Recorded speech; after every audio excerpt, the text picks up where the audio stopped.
Hello friends, टीके study classes की YouTube channel में सभी मित्रों का हार्दिक अभिनंदन है, स्वागत है। देखिए फ्रेंड्स, आज हम राजस्थान की कला संस्कृति के अंदर जो राजस्थान की जो प्रमुख दुर्ग है उनके बारे में हम चर्चा कर रहे थे। आज हम बात करने वाले हैं दोस्तों, जो राजस्थान का दुर्ग है अचलगढ़ दुर्ग, और आपका एक भैंसरोडगढ़ दुर्ग के बारे में बात करेंगे। तो सबसे पहले हम बात करते हैं अचलगढ़ दुर्ग के बारे में, ठीक है। फिर बाद में भैंसरोडगढ़ वाला जो दुर्ग है उसकी हम चर्चा करेंगे। तो फ्रेंड्स जुड़े रहेगा, और टीके स्टडी क्लासेस चैनल है उसको लाइक शेयर सब्सक्राइब भी करते रहेगा। तो देखिएगा, स्टार्ट करते हैं दुर्ग के बारे में, अचलगढ़ दुर्ग के बारे में देखिएगा। देखिए, सबसे पहले हम बात करते हैं कि जो अचलगढ़ का जो दुर्ग है ये राजस्थान के जो आबू नामक स्थान पे है। यानी कि आबू कहाँ पे, सिरोही के अंदर है। तो याद रखना है आपको कि अचलगढ़ दुर्ग आबू के अंदर है, जो सिरोही जिले के अंदर आबू है। आपको शायद माउंट आबू के बारे में आपने नाम सुना होगा, ठीक है। ये सिरोही के अंदर जो एक ऐसा स्थान है जो राजस्थान में सबसे ज़्यादा बारिश ये आबू नामक यानी कि माउंट आबू में होती है, ठीक है। तो अचलगढ़ दुर्ग आबू के अंदर है, सिरोही जिले के अंदर है। देखिए दोस्तों, इस अचलगढ़ दुर्ग का निर्माण की अगर हम बात करें तो दोस्तों, अचलगढ़ दुर्ग का निर्माण जो महाराणा कुंभा है, महाराणा कुंभा के द्वारा 1452 ईस्वी के अंदर किया गया था। देखिएगा, आपको पता है कि दोस्तों जो राजस्थान में जो अधिकांश दुर्ग है इनका निर्माण दोस्तों महाराणा कुंभा जी के द्वारा ही किया गया था, ठीक है। तो अचलगढ़ दुर्ग का निर्माण भी दोस्तों महाराणा कुंभा ने 1452 ईस्वी के अंदर अचलगढ़ दुर्ग का निर्माण किया गया था। देखिएगा, यहाँ के पुराने किले का निर्माण परमार शासकों ने करवाया था।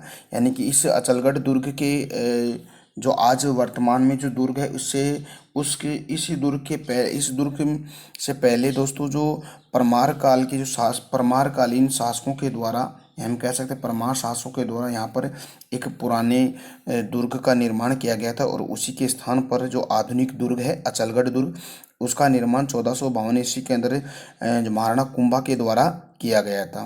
देखिएगा, यह दुर्ग राजस्थान का सर्वाधिक ऊंचाई पर स्थित दुर्ग है। हम कह सकते हैं कि राजस्थान का सबसे ऊंचा दुर्ग यानी ऊंचाई पर स्थित दुर्ग कौन सा है, आपका अचलगढ़ दुर्ग है। क्योंकि मैंने आपको बताया था कि जो आपको पता है कि जो राजस्थान के अंदर सबसे ऊंची जो चोटी है जो आपकी है गुरु शिखर है, ठीक है। गुरु शिखर है, गुरु शिखर है, इसकी ऊंचाई 1727 इसकी मीटर ऊंची है, ठीक है। तो 1727 मीटर इसकी ऊंचाई है। इसीलिए कहने का मतलब है कि अचलगढ़ दुर्ग है, अचलगढ़ दुर्ग इसी गुरु शिखर यानी कि माउंट आबू पे है, ठीक है दोस्तों। तो माउंट आबू पे इस दुर्ग का निर्माण होने के कारण ये आपका जो अचलगढ़ दुर्ग है ये राजस्थान का सर्वाधिक ऊंचाई पर स्थित दुर्ग है। दो बातें आपको याद रखनी है। देखिए दोस्तों, आपको पता है कि यहाँ पर जो एक भंवराथल है, भंवराथल, देखिए भंवराथल क्या है, एक भंवराथल नामक स्थान है। यानी कि कहने का मतलब है ये भंवराथल है, जो आपको पता है कि जो गुजरात की जो शासक थे दोस्तों, गुजरात के शासक का नाम था महमूद बेगड़ा, ठीक है।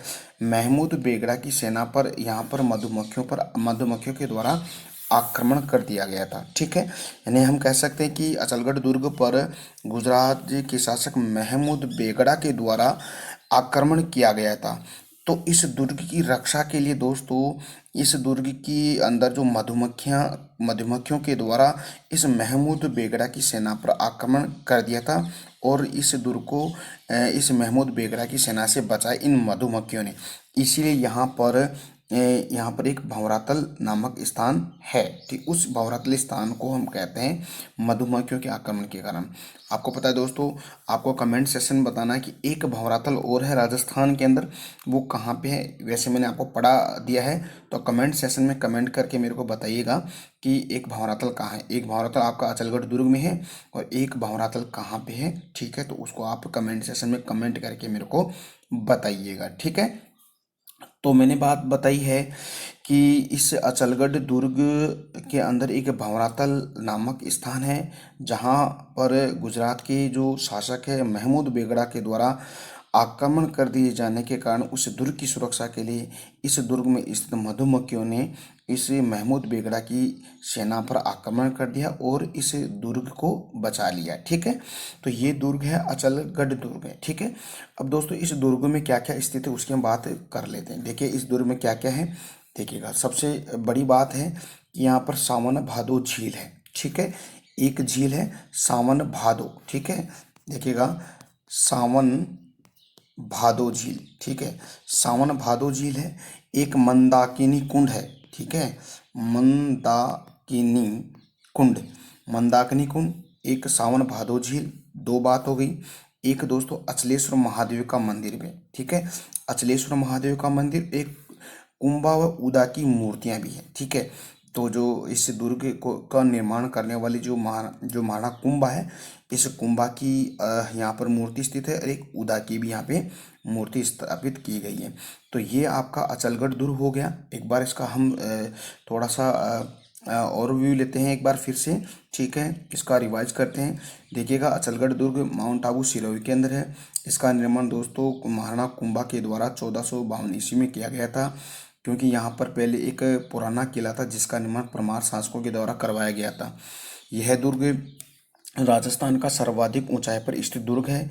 यहाँ पर भंवरातल नामक स्थान है यहाँ पे, जहाँ पर गुजरात के शासक महमूद बेगड़ा के द्वारा इस पर आक्रमण किया जाता है। इस दुर्ग पर तो मधुमक्खियों के द्वारा इस दुर्ग को बचाया जाता है। तो ये आपका भंवरातल है। इस दुर्ग में सावन भादो झील, मंदाकिनी कुंड, अचलेश्वर महादेव का मंदिर और कुंभा और उदा की मूर्तियां स्थापित है। ठीक है, तो ये तो हो गया आपका अचलगढ़ दुर्ग के बारे में जो सिरोही आबू नामक स्थान पे है। दूसरा जो दुर्ग की हम चर्चा करेंगे अब है भैंसरोडगढ़ दुर्ग। याद रखिएगा, नाम याद रखिएगा, ज़्यादा इसमें कुछ नहीं है तो आपको याद रखिएगा। भैंसरोडगढ़ दुर्ग है कहाँ, चित्तौड़गढ़ में। देखिएगा दोस्तों जो भैंसरोडगढ़ दुर्ग का जो निर्माण है दोस्तों, दो व्यापारी होते हैं, दो व्यापारियों के द्वारा इसका निर्माण करवाया जाता है। क्यों करवाया जाता है, क्योंकि दोनों व्यापारी अपने जो भी पैसा था, जो भी व्यापार में कमाया गया जो धन था, उसको सुरक्षित स्थान पर रखने के लिए इन दो व्यापारियों के द्वारा भैंसरोडगढ़ दुर्ग का निर्माण किया गया और उन्हीं के नाम पर दोस्तों इसका नाम भी भैंसरोडगढ़ किया। देखिएगा दो व्यापारी, एक भैंसा सा है व्यापारी, एक रोड़ा सा है व्यापारी। भैंसा सा है, रोड़ा सा है व्यापारी, इसलिए इसको भैंसरोडगढ़ कर दिया गया इस दुर्ग का नाम। ठीक है, क्योंकि ये दोनों व्यापारी थे, मर्चेंट थे, ये अपने धन को सुरक्षित रखने के लिए भैंसरोडगढ़ दुर्ग का निर्माण चित्तौड़गढ़ में करवाया है। दोस्तों ये जो दुर्ग है ये जल दुर्ग की श्रेणी में आता है। मैंने आपको बताया था शुक्र नीति के अनुसार 9 श्रेणियां होती है, उसमें जल दुर्ग है। जल दुर्ग की श्रेणी में ये भैंसरोडगढ़ दुर्ग आता है, क्योंकि इसके चारों तरफ पानी ही पानी है। ठीक है, पानी के अंदर बना हुआ ये दुर्ग है, क्योंकि यह जो भैंसरोडगढ़ दुर्ग है ये बामनी नदी और चंबल नदी के संगम पर स्थित है, इसीलिए जल दुर्ग की श्रेणी में आता है। दोस्तों इसी दुर्ग को क्या कहते हैं, राजस्थान का वेल्लोर कहते हैं। क्या कहते हैं इसको, राजस्थान का वेल्लोर कहते हैं। तो राजस्थान का वेल्लोर दुर्ग किस दुर्ग को कहा जाता है, तो आपको बताना है भैंसरोडगढ़ दुर्ग को कहा जाता है। तो फ्रेंड्स आज हमने दो दुर्गों की चर्चा की। अचलगढ़ दुर्ग आबू सिरोही के अंदर है, दूसरा है आपका भैंसरोडगढ़ दुर्ग जो कहाँ पे, सिरोही में। तो ये बड़ा फेमस है दोस्तों, याद रखिएगा। इन दो व्यापारियों के नाम रखिएगा, भैंसा सा है व्यापारी और रोड़ा सा है व्यापारी, इन्हीं के नाम पर भैंसरोडगढ़ पड़ा। और एक आपको याद रखना है, इसको राजस्थान का वेल्लोर कहते हैं। तो दोस्तों आज हमने बात की इन दो दुर्गों के बारे में। आज का वीडियो आपको कैसा लगा दोस्तों, उम्मीद करता हूँ कि आज का वीडियो आपको बहुत बढ़िया लगा है। तो दोस्तों अगर आपको अच्छा लगा है तो प्लीज़ अपना जो टीके स्टडी क्लासेज है, इस टीके स्टडी क्लासेज को लाइक शेयर सब्सक्राइब भी करते रहेगा। तो कल मिलते हैं, एक नए दुर्ग के साथ चर्चा करेंगे। तब तक के लिए मेरे को इजाज़त दीजिएगा। नमस्कार दोस्तों, बाय बाय, टेक केयर।